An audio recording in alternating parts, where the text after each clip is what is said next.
live until 12 a.m. Eastern. Hope you guys are ready from this next interview. As I said to you before, it's all about the guys tonight, and it's all about R&B. I have been talking about Elijah Blake for months and months. Fell in love with his new EP, Bijou 22. Love the songs. We've been playing it all the time here, and so we just finished playing Running Blind. Uh, Not only is he a talented songwriter, but he's also a very talented singer. I mean, he's written for Rihanna, he's written for Keyshia Cole, Tiffany Evans, JoJo, so many people, including Usher. He wrote Climax. Oh my goodness, yeah, that's what I'm talking about. Anyways, we're so excited to welcome him here for the very first time to TKIF. Please welcome Elijah Blake. Elijah, what's going on? What's good, everybody? How you feeling? I Hey, man, how you am. feeling? I'm excited, Elijah. You know, I pretty much stalk you on Twitter. I didn't know that, man. For a second there, I scared you. I'm joking. I'm joking. But you know, but the thing is Okay, about you, all right. Elijah. The thing is about this show is that we celebrate, uh, singers and songwriters and people that are passionate about what they do and that are innovative about what they do. And you're definitely one of the artists that we have been watching for some time, and we couldn't wait to have you here on the Man, show. So please welcome to the show. man, I appreciate that. And it's always a blessing for people like, you guys who get on it early and, kind of help push things forward. Being a new artist, you kind of, it's a lot of things against you in a sense because music industry's in a weird place, and a lot of people not taking risks. A lot of people are afraid. So that's artists when you get people like KEMPIRE Radio, other avenues, and other blogs who take a chance and new artists and just want to help further the thing. It's always a blessing. Definitely, Elijah. I mean, there's so many aspects of your career that we could talk about tonight. I know we don't have you for very long, but I want to talk about first of all Climax that you wrote for Usher, because when that came out, everyone was like, "Wow, Usher's about to just change R&B." How did that song come about? That song about well, the whole session he kept saying he was like, I want to do I've been able to see the world. I've seen it so many times. I want to do something fresh and something new, but I don't want my R&B fans who have rocking with me for so long to feel neglected. Mm. So it was all we definitely were for that ground where we please both because he just came from like international success with OMG and DJ Gotta Fall in Love, so he tapped into this new fan base and he still had this R&B that maybe kind of started to feel neglected. After Confessions, then he started pop became mainstream sound and a lot of artists got consumed with that. Yeah. We just kind of kept thinking like, yeah, like let's just push it. So Diplo had this track, and I heard the soulful melody, so I just was doing the.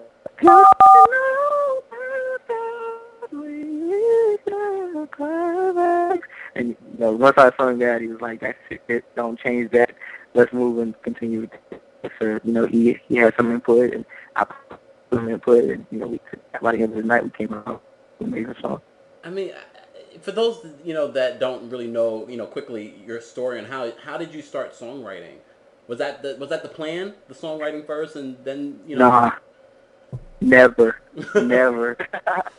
I'd be lying if I said that was. I honestly didn't even know I could write songs. I used to do poetry in school, and I always wanted to help my mom. I always had this. I've always wanted to have money and do stuff for my family, but I was too young to get it done. So they had poetry contests, and you go to like a local club and do poetry contests and win money. So I would do that, and when I started winning, I'd bring money home. And my mom didn't believe I was getting poetry contests. She's like, oh no, I've done everything.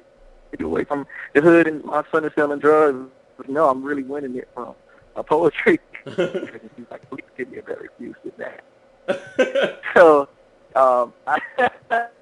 but I guess the poetic aspect contributes to my songwriting now. And honestly, when I got started, I didn't have the tools.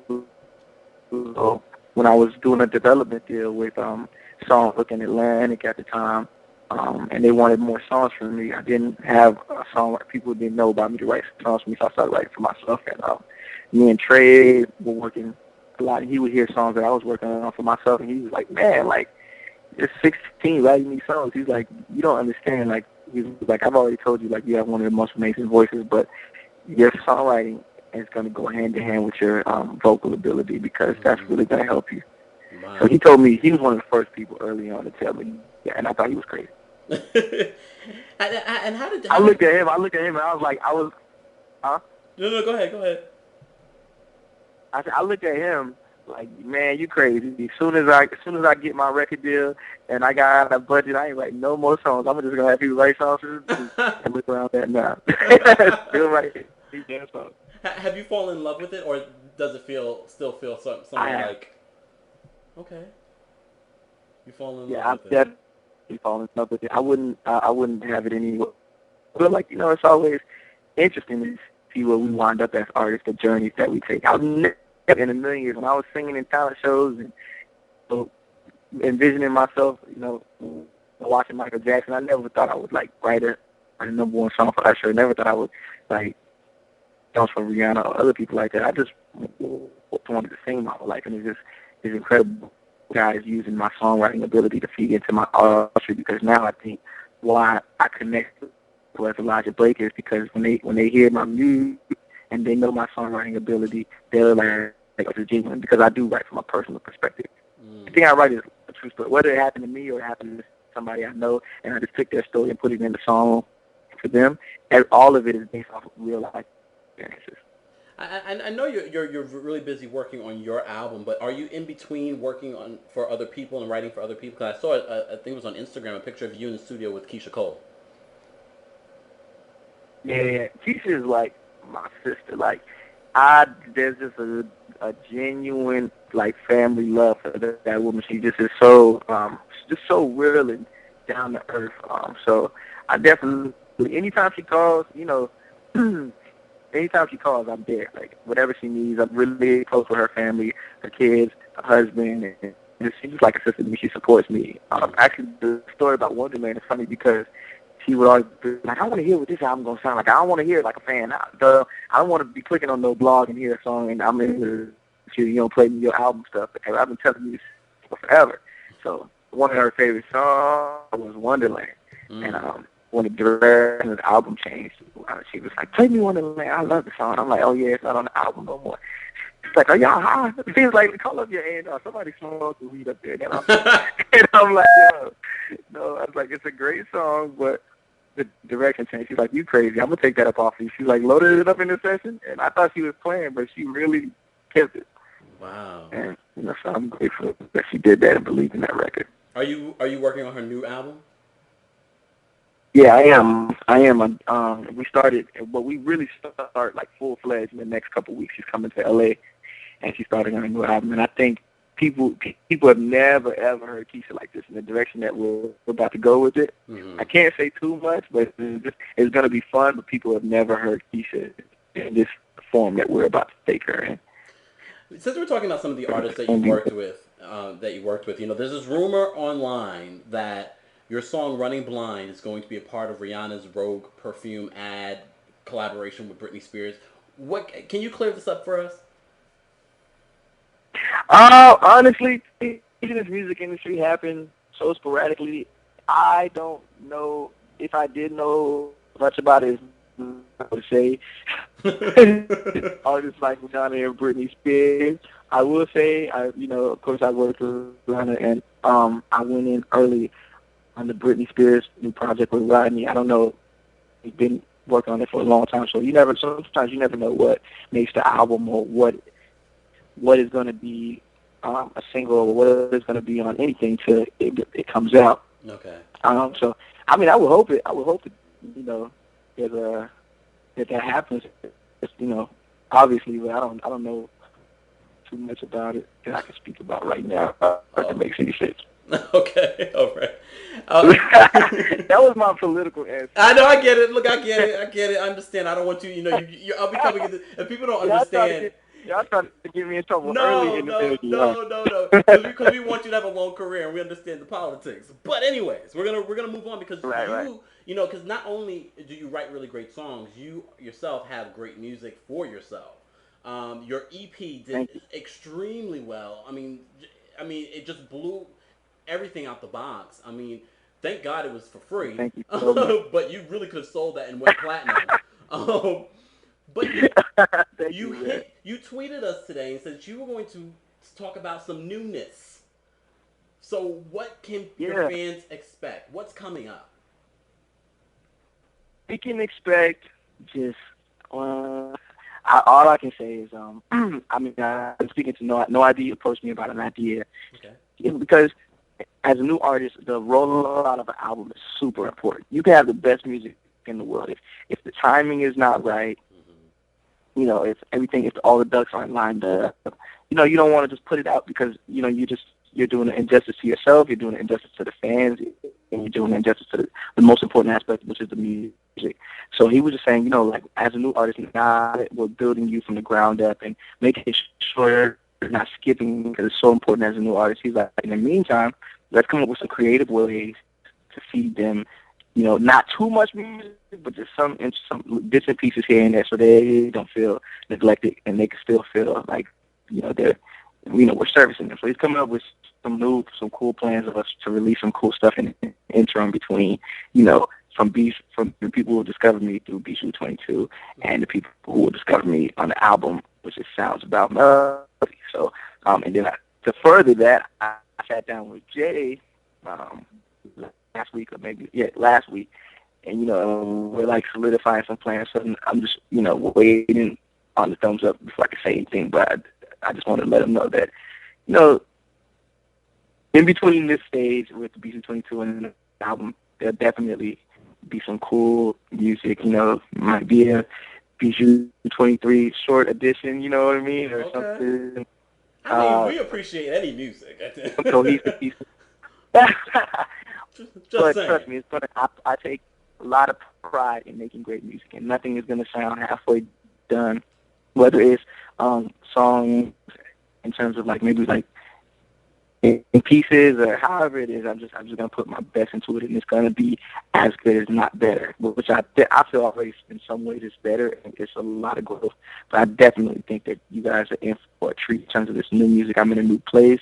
I've seen what some of the people love hearing from me, so I can further touch on those avenues. So I'm just excited about this new music. I've been in the studio working with Diplo, got some stuff with Salam, and a couple other people, Elangelo and Doc. So it's going to be some really, really exciting music coming soon. And especially, it just kind of to continue what we did what we started with J. Cole with the Vendetta song, which completely went against what, the formula of what people are used to hearing on radio, and even for me in a sense, because I write a lot of the radio stuff, so I kind of want when people have already heard Elijah writing for other people, but I want it to be very distinguishable when they hear me on my own stuff, because I'm kind of saying, what I want to say is, hey, you guys know I could write hits, I could write songs, but with my music, I just wanted to touch, I wanted to be about feeling and about a moment.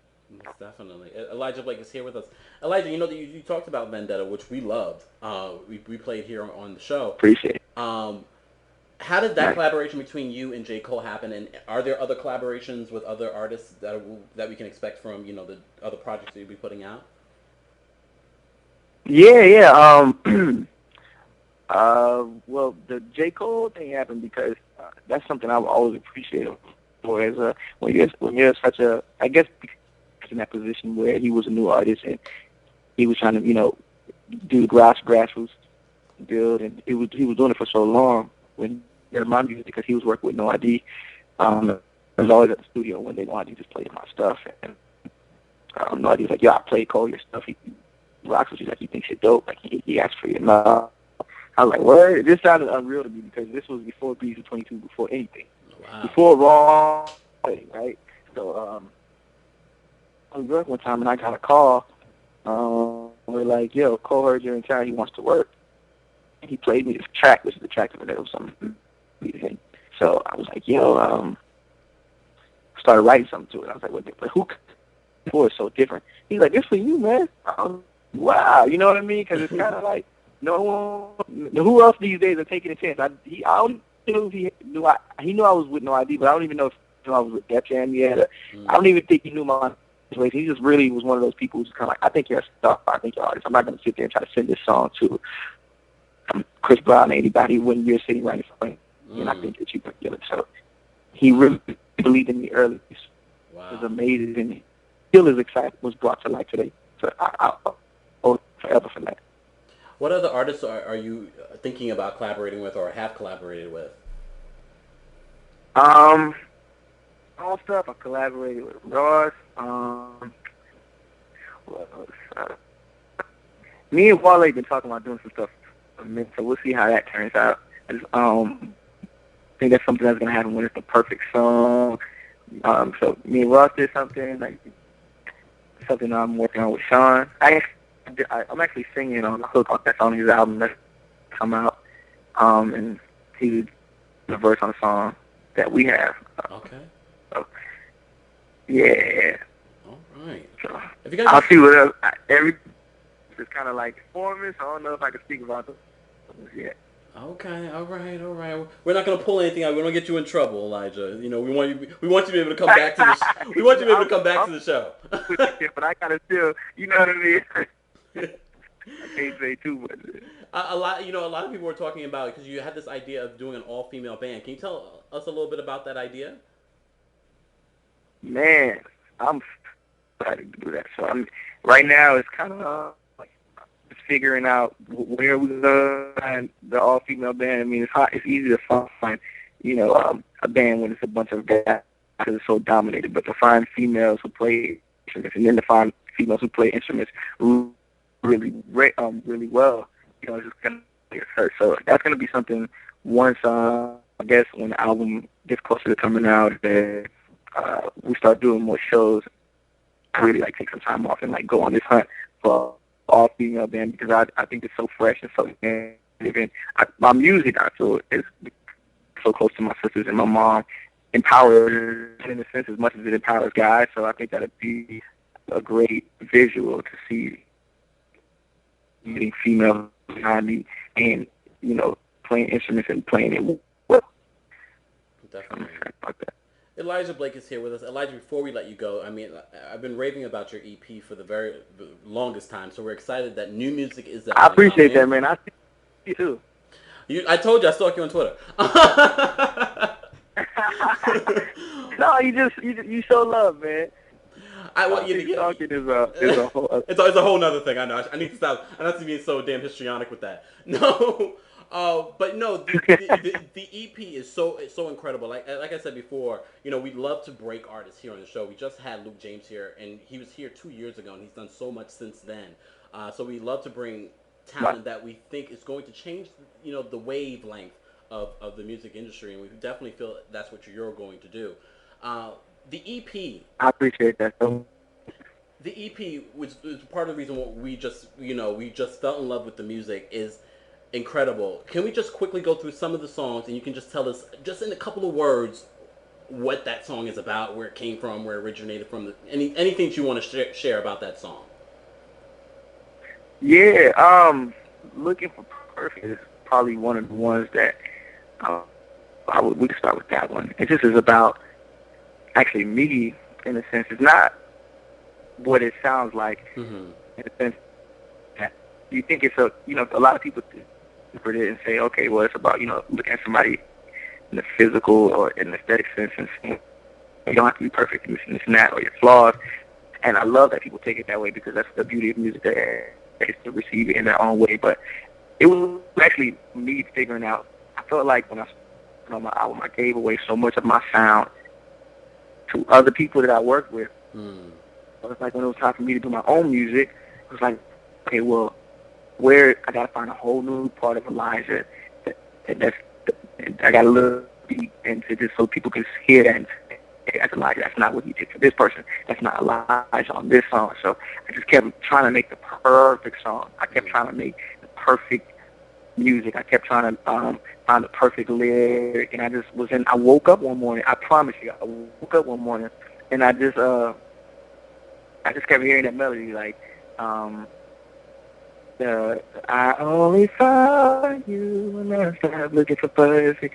And I just was like, dang, the best things happen.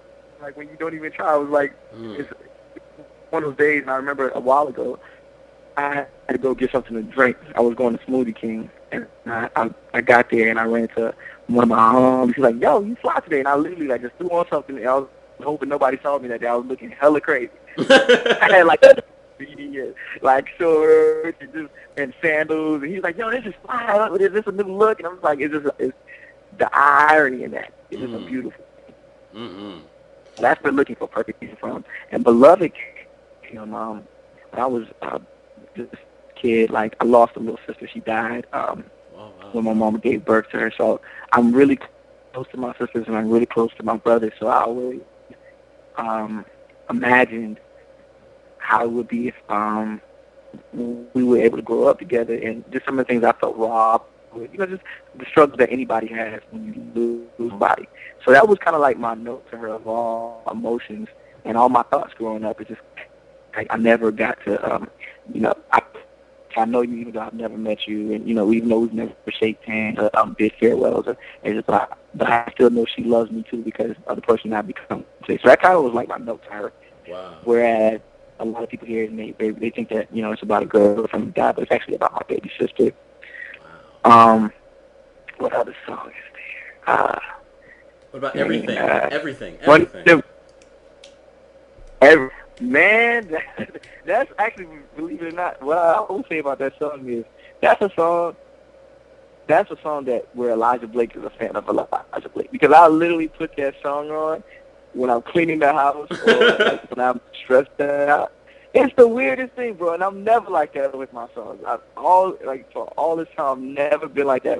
Some of my music, I do it just so, because I'm so picky and I want to go back and change stuff. I like to do it and try not to listen to it too much because I might ruin it because I want to go back and change stuff. But with everything, I literally hear that, and I don't picture it as me singing it. I just picture it as a moment. Like, that's one of the songs that I listen to when I just want to have a moment. Wow. And in terms of Running Blind, that's just one of those ones. Me and James Fowler were Cocaine 80s.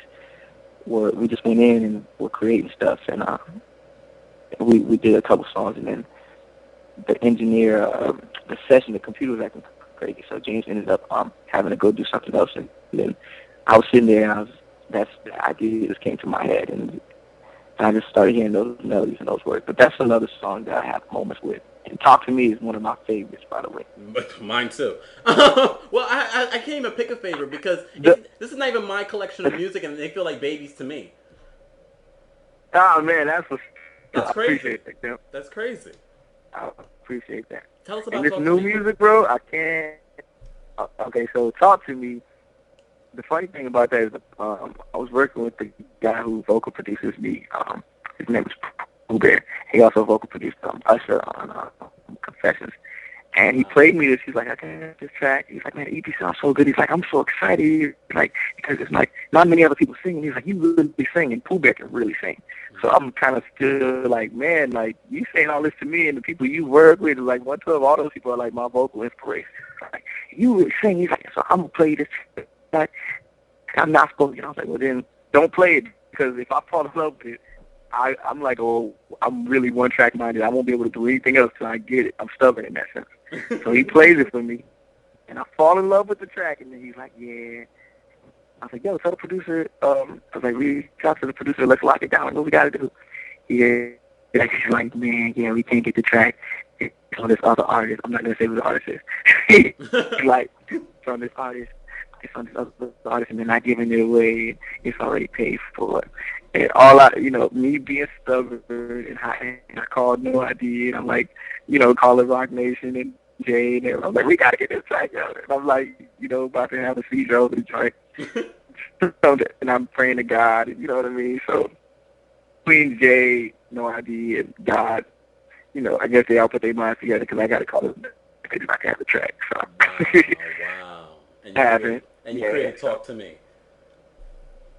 Yeah, so once I found out we had a track, I was like, yo, come into the studio, and then we finished writing it. Wow. And I felt like that was the missing piece, because the whole EP was done, but that was the last song to be done on the EP. Wow. Elijah Blake, thank Yeah. you so much for being here. First of all, like I said before, we are fans of the music and we're fans of you because we've seen so many interviews with you. And I was like, wow, he seems like he has such great energy. He has to be here on the show. Because there are certain people that we like the music, but their energy is a little questionable. So Mm-hmm. we don't bring them on. Yeah, man. I appreciate that. No, anytime. Yeah, I appreciate that, bro. Because that's what I just want to represent is this new age of music and these of new artists where it's it's all right to have a personality and it's all right to have an opinion. It's all right to have a voice. I think a lot of times when people get a record deal or they feel like they're starting to get some kind of recognition, it's like, okay, well, let me go to my shell and be weird because that's the cool thing. That's what's expected. It's like, nah, man, live life. Because people could tell it's not fake. I don't want anybody to ever see me and think Elijah Blake is contrived. Like, I want to be every dude's homeboy and, every chick's imaginary boyfriend. But, that's a whole other conversation. But it's really really true though because and we've seen it here. We've had new artists that have gone on and to do really great things and they change and I'm not gonna say they change. They really become who they are, and it's not always pretty. Yeah, man. No, I feel like I'm blessed to be here and do what I do for a living. So it's just a spirit of gratefulness, man, and appreciation. I just want to be great. I don't feel like Michael woke up one morning and said he wants to be weird. And you know what I mean? I just feel like he was who he was. Mm-hmm. And though Prince was weird, I really feel like he was weird. I don't feel like he was tried. So there's nothing wrong with being weird, but I just have an issue when I'm around somebody I know and, they're like, man, you come a long way. And I want to tell them they come a long way, but then they're kind of like acting weird or whatever. So the moment that I look myself in the mirror and I feel like I'm being something that I'm not, is where I feel like not only have I failed my fans, I failed, my parents and my loved ones, but I've really, most importantly, failed myself. Wow. Amen. Before we kept you way longer than we were supposed to. We apologize to everyone. Oh, good, man. We have a question. We always have a question of the night, and this will be our final question to you, because it's involved in social media, and I know you're heavily involved in social media as well. Would you give up social networking for the sake of a relationship? Man, is that if I wasn't in an industry? No, I'm talking about Elijah Blake, who he is right now as he is. Mm-hmm. I don't even think that's no. Then I think the answer to that is a definite hell no. It's so, what that would mean like giving my access to my fans, for one girl. I think that any chick that I'm with, luckily, the interest that I love interest right now, she understands that and she appreciates that. But if I was with a girl who didn't understand that, I think that we'd have bigger issues because that's a way of getting my music out there. So once it gets in the way of success and what you're trying to accomplish, I think that you have a bigger issue than social media and insecurity and trust issues. Look, I couldn't have a show if I got off of social media. Right. Elijah, right. Thank you so much for being here. When can we expect new music? In the coming weeks, coming days? Definitely music in the coming months. Okay. The fall. Or maybe in the coming month. Okay. Yeah, definitely.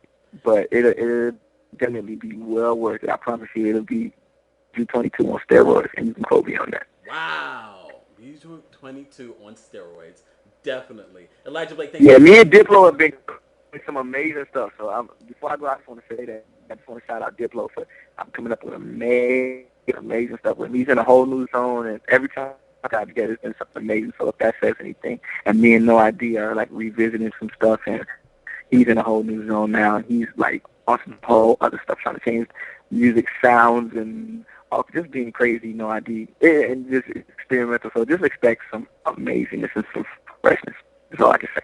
And do me a favor, let Diplo and No ID just tell them to come through on the show. We talk to the producers too. We love producers.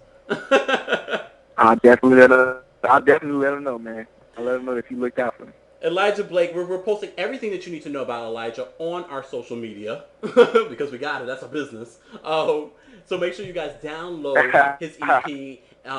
all of that great stuff. We're gonna play your favorite track off of your EP, Everything, and we thank you so much for being here, and hope you come back. Man, I thank you for having me. Most definitely will, bro, and I appreciate you guys being here with it early. Everybody, it's of course TKF. We're here with Elijah Blake, and here's his song, Everything.